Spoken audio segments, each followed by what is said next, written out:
Which one do you want to see first? I can tell you that the chronological order is uh, dwarves, wood elves, orcs, You want to see the goblins? dark elves, Nah, we're gonna You goblins, want start to see goblins. iotls. Wait, where are the goblins? Okay, they're there. Like right in the middle. Yeah, I In was like, fact, they are right in the middle. where'd they go? Oh, for those watching, joining us, we are about to go through the backlog of other races besides the humans that we designed once upon a moonbeam. Back when we knew less about what we were doing.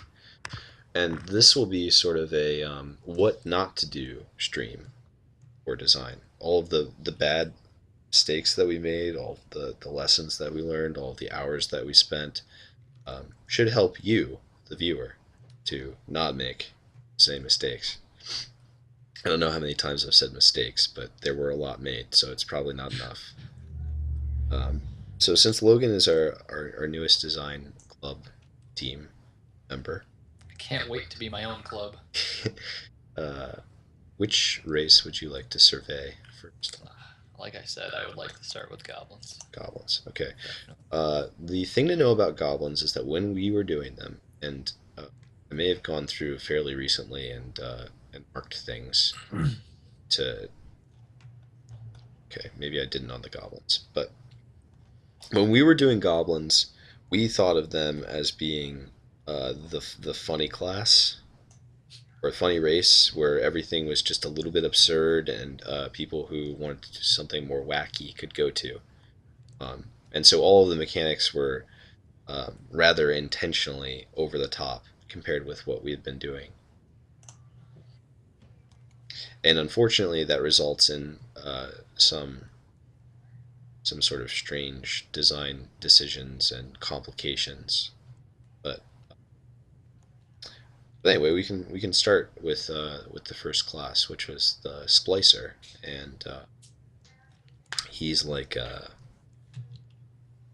imagine that you're in the middle of a battle and you're a dwarf and like you're running with your battalion down some old road in a deep mine, way down some back fuck tunnel, like trying to find refugees that you've heard have gone missing. And all of a sudden, out of the side of one of the buildings, busts this gigantic freaking half goblin, half machine thing. And it blows through half of your battalion, and then like smoke bombs are raining down on you, and everything's going to shit. And then you see this weird little alchemist looking guy with like nuts and bolts coming out of his arm, and he's like dancing around and reveling in the destruction. That's him. That's the Splicer. He's like a mechanic, kind of, much more deranged. Goblatronic. So if you'd like, I can go through the abilities that might result in a better viewing experience. But you don't have to pay attention to what I'm saying. Feel free to read through on your own at your own speed. And in fact, I probably won't even go through exactly what the ability does, but more of what we were trying to do with it. So this feels less like a PowerPoint presentation. Um, with Gobletronic Mechanism, we were thinking that what would be really cool is if um, you had a summon structure, and in our game, there's a clear designation between the two. Um, Summons can be attacked, and structures cannot, but they both take up summon spaces. Um, and we thought maybe it would be interesting if certain things that affected structures also affected these summons so that we could make them more powerful on the whole. It's sort of like if you had an artifact enchantment in Magic the Gathering, or an artifact creature. Then you have two types of removals that can clear it. Um, and also, it just made sense flavor wise to have a summon structure. Um, and so they're kind of like we thought it was kind of like throwing like pokeballs out, and then you're just coating the field in these spider mine looking things, and they're doing laser damage to rows. But You could the math of it is just terrible. you could like block out the other team's summon spaces by spamming their rows with these things, That's another so point. like they wouldn't be able to summon stuff. Um, Yeah, and actually, now that I think about it, that's good, JJ. That was kind of one of the core aspects of this class was enemy summon denial. You're just going to be really, really annoying. uh, and if we go to rank two, junk metal plating is like your survivability, except for it's the most ridiculous rank two I think that we ever made, and it gets really broken because it can It's doing a little too much. what. So it looks like it's doing a little bit too much. Yeah, it does a lot. It's very unreadable, and it fully negates damage, which is nuts, especially for someone who you want to take out quickly because they're summoning a whole bunch of things to block your summon spaces. For those watching, there are only 4 summon spaces per row, so if I can block even 2 of them with my guys, then if your summoner's on the middle row, for example, they need to move to another row, which takes their turn to make a movement action. So you're just pressuring the other summoner as best you can. Also, another thing that should be mentioned is it's rare that you can summon things to any row but the row that you're in. So this was a slight oddity, I suppose, or intentional Because you oddity. throw them. Yeah, you throw You them. don't conjure them. You fucking just take out a fucking spider bot from your loincloth and just fucking chuck it at them. Yeah, yeah. It's like you maybe it's like a goblin hand with like a few extra spindly legs attached.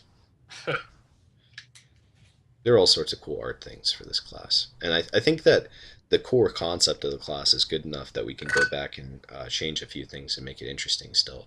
And also, JJ and I were talking about something I think a month ago. There's a skill somewhere in my notepad. Notepad is bottomless, like it's an infathomable Yes. depth of writings and ramblings. But if we can find that ability, it was a really cool. Uh, I wish I had that right. I don't want to go through my notebook on stream. That's why I'm not finding. Uh, so the next one is Bitter Forge. This was a thing that would allow you to buff your attack by sacrificing summons. Um, and then if you dealt damage, you could clone the summons that remained. So, Wow. So there's just absolutely no downside. well, the downside is that you have to have an amount. You have to have a few summons in play because if you like, let's say I sacrificed 3 of them and I had 4 summons on the field. Now I'm only getting one extra summon. But if I had 8 and I sacrificed 4, then I'm back up to 8. Yeah, but I think that would be the point where people are just not. They're not going to use it unless they have all that. Right, and that was the balance for it. But it shouldn't have come this early, for sure.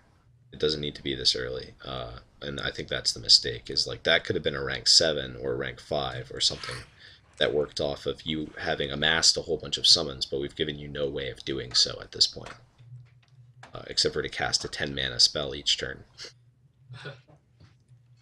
So that was a mistake.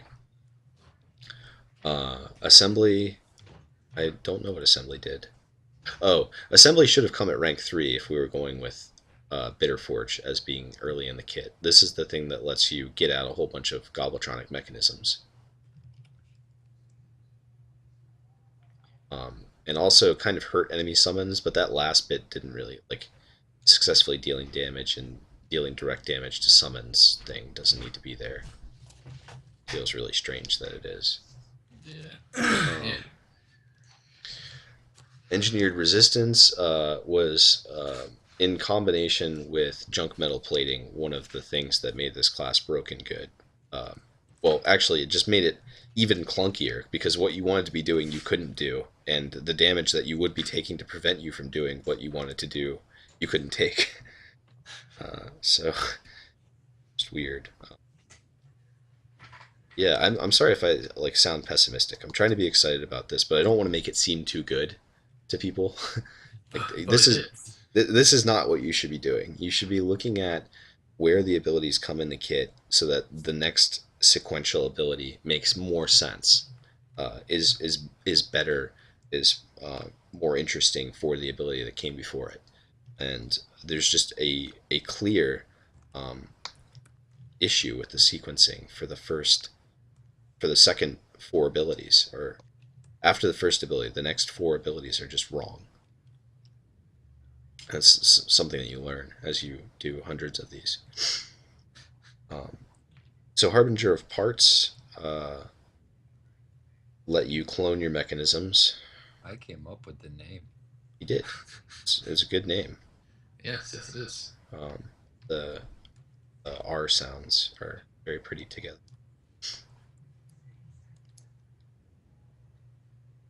So this would let you clone mechanisms and like assembly line them into junk metal plating for you.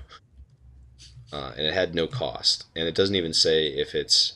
Oh, before we had basic as a demarcation for like what speed and ability was, um, we didn't even note that it was a basic. We just had the ability there. So that is a basic ability, even though it doesn't say it.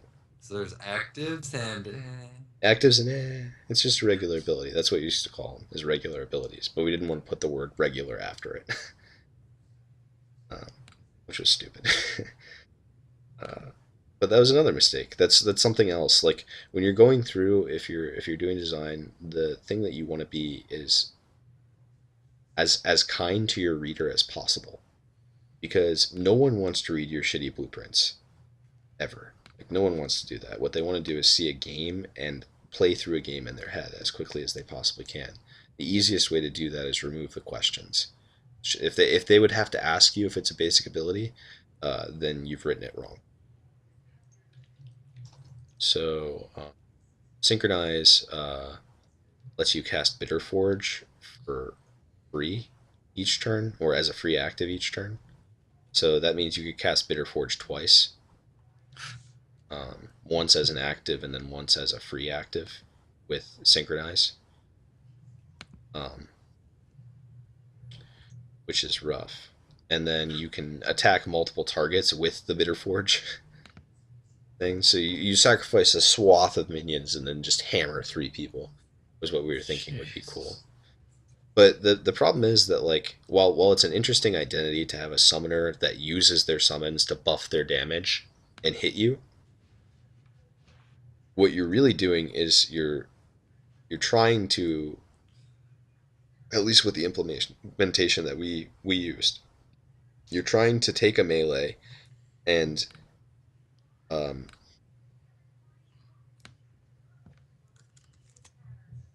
having trouble articulating this. You're trying to justify why their OP abilities are OP, because they have to be, because you have to have a lot of summons out. Like, and that was the issue, is when you have this melee who doesn't do anything until he has a ton of summons out, it's not fun to play from a summoner side of things, because all of the things you're summoning are just in service of your melee capabilities. And it's not so much to play from the melee side of things, because it takes so long to get up to being good. And you had to go through even, like, I guess 7 skills to get to a point where you were actually good. If you look at the Lost Strider, and if you look at the little Goblitronic mechanisms as charges or reap charges, you can see how the implementation between the two is completely different in such a way which makes the Lost Strider funner. Yeah, Yeah.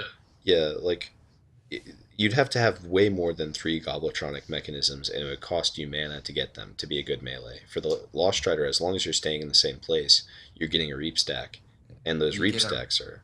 you get the reap stacks like passively, so you're not like wasting your turn trying to invest in the future in summons.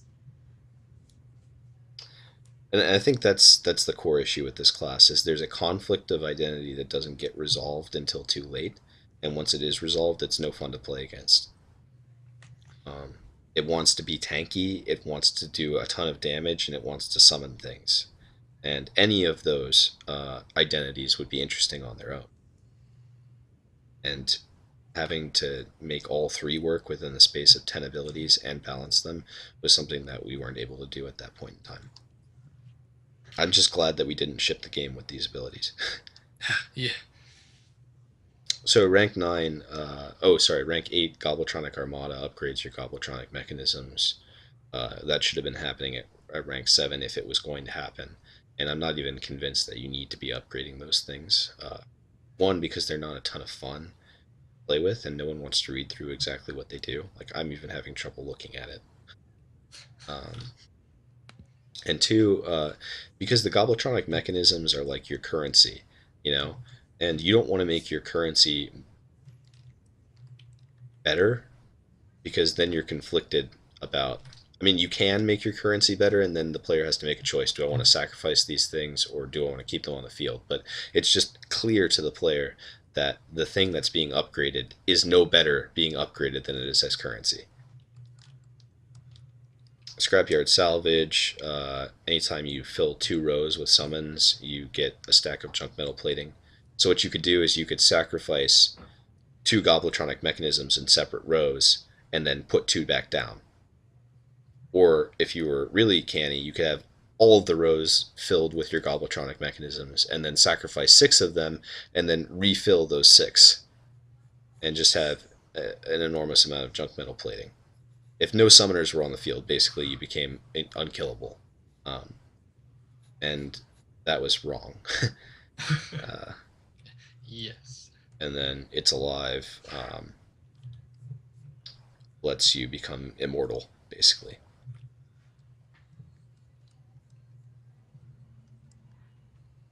And so I feel like a captain going down with its ship right now.